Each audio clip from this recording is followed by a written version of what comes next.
Olá pessoal, tudo bem? Hoje a gente vai falar aqui sobre bem de família, tá? Isso você vai encontrar onde na legislação? Tá lá a partir do artigo 1711 do Código Civil, tá? E seguintes, então, por isso a partir. E a gente tem uma legislação especial que fala sobre também, que é a Lei 8.009 de 90, tá? Então, de 1990, uma lei bem curtinha que traz ali algumas disposições especiais sobre, tá? A gente acaba tendo uma súmula do STJ também que faz uma referência relevante sobre. E basicamente, o que a gente vai ter como definição de bem de família, tá? Aí eu vou ler lá o artigo 1712 do Código Civil para comentar com vocês, que dispõe o seguinte: o bem de família consistirá em um prédio residencial urbano ou rural, com suas pertences e acessórios, destinando-se, em ambos os casos, a domicílio familiar e poderá abranger valores mobiliários, cuja renda será aplicada na conservação do imóvel e no sustento da família, tá? Bom, então aqui nessa definição o que a gente tem? Primeiro, né, que é um bem imóvel, tá? E aí a gente pode ter sim esses bens acessórios móveis que fazem parte desse bem imóvel. Quando a gente fala de imóvel rural, a lei especial com relação ao bem de família nos restringe ali no finalzinho dela, tá? Aquela imóvel rural pequeno, tá? Então aquela pequena parte que faz parte ali da casa principal, tá? Então é uma pequena área delimitada em volta da casa principal, tá? Não é todo o maquinário que fica lá disposto, tá? Porque pode ser um imóvel rural extremamente extenso. Então, a lei especial acaba nos limitando um pouquinho com relação a essa extensão, tá? E aí, outro fator importante da gente observar, que a própria lei especial nos coloca, é com relação, né, então, a este valor mobiliário que tá dentro do imóvel principal, tá? Ele precisa ser fundamental, então, a integralização do imóvel, tá? Então vamos supor ali, uma geladeira é de uso indispensável, então vai ser fundamental. Agora, se eu tenho uma televisão de um valor extremamente alto que faz parte dessa residência, ele pode sim ser penhorado, tá? Então vai muito ali do que é fundamental e do valor que isso está inserido. Ah, eu não tenho um imóvel no meu nome, nem financiado ou algo nesse sentido, mas eu alugo uma residência. E lá dentro tem vários móveis, tá? Então, mobiliários que pertencem a mim, a minha esposa, a um dos meus filhos. Bom, aí estes mobiliários também acabam sendo incluídos pela legislação como bem de família, tá? E aí, novamente, a gente precisa ver o que vai ser ali essencial e o que faz parte ali de um valor considerável, né, aceitável, para a gente estar dispondo com relação a esse bem de família, tá? Então, vamos lá. Eu tenho uma cadeira de rodas de um valor, vamos colocar ali, extremamente alto, tá? Mas eu sou dependente dessa cadeira de rodas para minha locomoção. Ela vai ser um bem essencial, diferentemente do exemplo da TV que eu dei agora há pouco, tá? Então vai muito de caso a caso. Ah, uma geladeira, um freezer, algo nesse sentido, uma mesa de jantar, aí já pode sim, né, ser considerado como bem essencial, fundamental à sobrevivência, mas aí novamente, né, vai depender do valor agregado a isso, tá? Mas a sua função de essencialidade dentro do imóvel é inegável. Bom, então a gente vai ter ali duas classificações principais quanto a este bem de família, tá? Ele pode ser o bem de família constituído convencionalmente e o legal.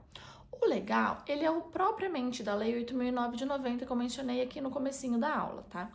Basicamente, é o que a lei institui como residência própria, tá? Pode ser essa urbano rural, e aí vai delimitar áreas, acessórios de dentro, que é o que eu tava falando até agora aqui para vocês.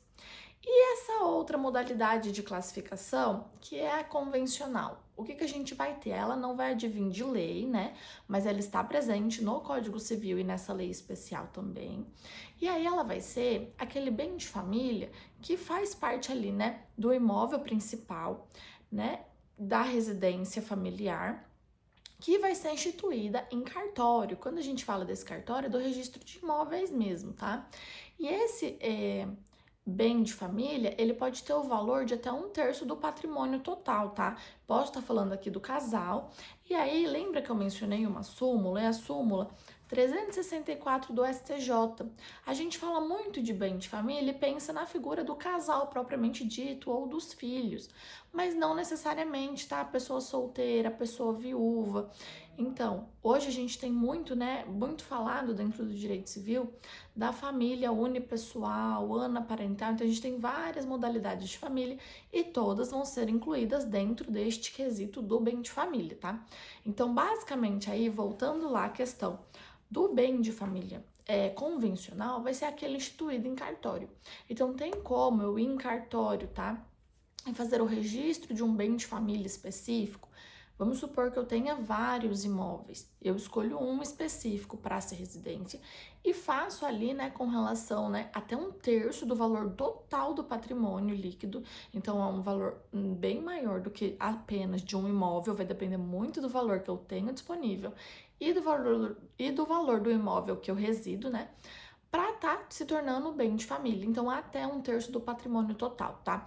Vai abranger os acessórios desse patrimônio, desse imóvel que resido também, sem dúvida nenhuma. Aí a gente tem questões, por um exemplo, né, que a legislação nos traz, tá? Então, essa lei especial 8.009 de 90 já nos coloca, né, que caso a gente venha instituir este bem de família depois de determinada dívida, aí ele já não vai ter a mesma validade, tá? Diferentemente do bem de família, que é, né, advindo legalmente, que é da legislação. Esse convencional, então, convencionado, que a gente escolhe, né, atribuir a função de bem de família, aí a gente já vai ter uma estatística um pouquinho diferente, né? A gente já vai precisar não ter dívidas anteriores. Tem como, então, ele ser executado? Tem sim, tá? Então a gente sempre vai ter exceções aqui com relação a dívidas. E quais vão ser essas opções? Aí tá lá no artigo 3º da Lei 8.009 de 90, tá? Que aí eu vou estar falando aqui para vocês. Então diz o seguinte esse artigo: a impenhorabilidade é oponível em qualquer processo de execução civil, fiscal, previdenciária, trabalhista ou de outra natureza, salvo se movido. Então, basicamente, né, a gente não vai ter a impenhorabilidade, tá? Mas a gente tem exceções que são os incisos que o artigo 3º dessa lei especial vai nos trazer, que dispõe o seguinte: o inciso 1º foi revogado, tá? Temos lá o inciso 2º do artigo 3º. Pelo titular do crédito, decorrente do financiamento destinado à construção ou aquisição do imóvel, no limite dos créditos e acréscimos constituídos em função do respectivo contrato. Basicamente, né, nesse exemplo, né, eu vou ter aqui um imóvel alienado, tá? Normalmente, o que vai se dar? Um prédio que eu compro na planta ou que eu compro, né, depois de pronto, mas eu alieno. Normalmente, isso é feito com instituições financeiras, né? Posso também fazer a alienação, então, de um terreno e a alienação da construção de residência em cima daquele terreno, ou ainda, né, ter o valor para a construção da residência, mas ter alienado o terreno. Então, vai muito ali do que eu alienei, tá? Mas é quando eu resido em algum lugar ou eu estou pagando por bem imóvel, tá? Que ainda não é completamente meu. Os direitos são meus, mas, querendo ou não, né, a propriedade principal é da instituição financeira a quem está alienado o bem, tá? E nesse caso, essa instituição, ou independentemente, né, da figura que a gente vai ter ali com relação à alienação, pode sim tentar ali a penhorabilidade do imóvel sem problema algum, tá? Porque é relativo a dívidas do imóvel. Agora vamos lá para o inciso 3º. Pelo credor da pensão alimentícia, resguardado os direitos sobre o bem de seu coproprietário, que, como devedor, integre união estável ou conjugal, observadas as hipóteses em que ambos responderão pela dívida. Bom, e o que esse inciso 3º, né, nos coloca então? Que basicamente o direito do coproprietário desse imóvel vai ser preservado, tá? Então, se eu tiver uma união estável, uma união conjugal e apenas um dos devedores da pensão alimentícia for o devedor dessa dívida principal, então for também, né, morador desse imóvel constituído como bem de família, vai ser respeitado o direito ao outro coproprietário, tá? Independentemente da oficialização da relação propriamente dita. Caso ambos respondam com relação à pensão alimentícia, aí, né, não tem como, vai ser todo o imóvel penhorado sem problema algum, tá? Inciso 4 agora. Para a cobrança de impostos predial ou territorial e taxas de contribuições devidas em função do imóvel familiar. Esse aqui é um exemplo, né, que a gente tem muito comum de acontecer. Então, se eu não pago a dívida condominial do imóvel propriamente dito, tem sim, sem problema algum, como ser penhorado. Se eu não pagar o ITBI desse imóvel, que são essas taxas, esses impostos, também tem como, tá? Agora, o inciso 5º. Para execução de hipoteca sobre o imóvel oferecido como garantia real pelo casal ou pela entidade familiar. Aqui é com relação à hipoteca propriamente dita, quando a gente dá o imóvel como garantia a uma outra dívida. Se a gente deu o imóvel, né, sabendo daquela função como bem de família, então a gente estava ciente, ainda assim deu como garantia, né, de dívida e a pessoa aceitou, a instituição financeira aceitou, não tem como a gente querer rever isso no momento, né, de falta de pagamento da dívida principal, tá? Então a gente deu e a gente estava ciente de que fazia parte de bem de família e a pessoa aceitou como garantia, então não tem como eu alegar, né, bem de família depois disso, tá? Isso também tem relação quando a gente dá fiança, a gente tem até ali o inciso 7º dessa mesma legislação, tá? Então, artigo 3º dessa lei especial, que fala: por obrigação decorrente de fiança concedida em contrato de locação. Bem parecido com relação a esse da hipoteca. Então, vamos lá. Minha irmã comprou um imóvel ou alugou um imóvel e precisa ali de alguém para fornecer a fiança. Eu dou meu bem de família como esse seguro fiança para a locação dela, por um exemplo. Ela deixa de pagar o imóvel que ela reside e aí vão executar. Tentam primeiro na figura dela, segundo, né, então, o bem de família meu, que foi dado como ali a fiança, não tem como ser alegado posteriormente bem de família, pois já era antes, né, e já se sabia, então foi dado como garantia, né, para a questão de fiança. Então, é bem parecida ali com a questão da hipoteca, tá?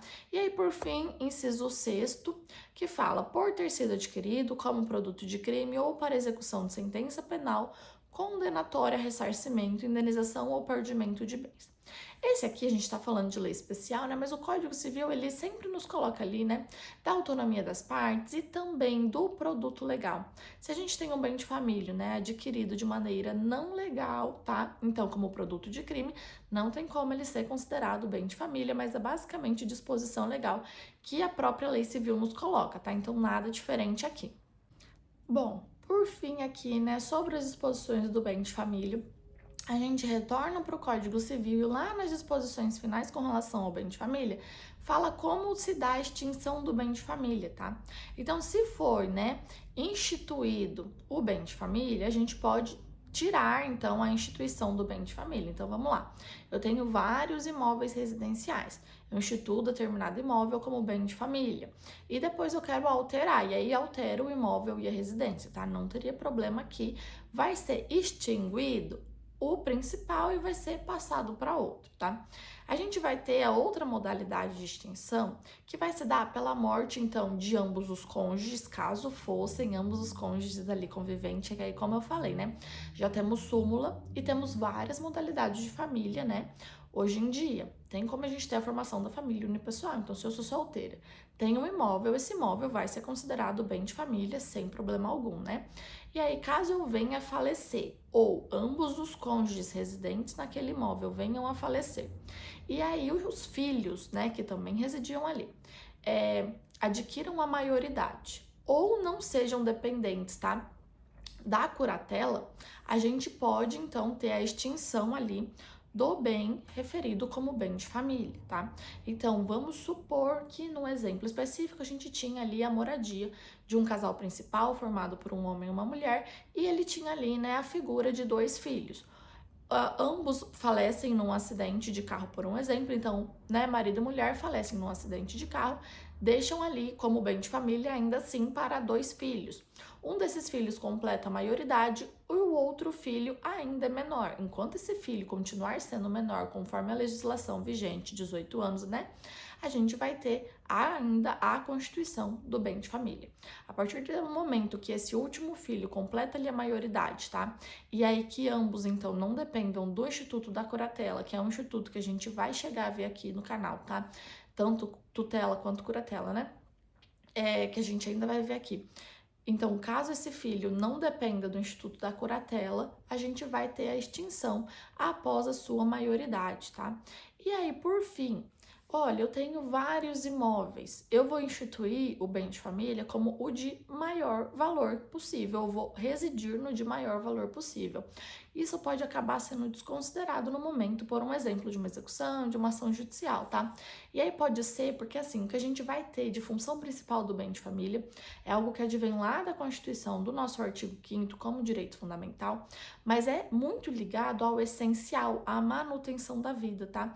Então, se eu tenho lá 5 imóveis, então eu tenho 4 apartamentos de mais ou menos 250 mil que eu uso ali, né, para aluguel, tá? Para me gerar uma renda ou para se quitar algo nesse sentido, e eu tenho um imóvel principal de quase R$ 1 milhão e eu resido nesse imóvel principal e os outros imóveis são apenas ali, né, para aluguel.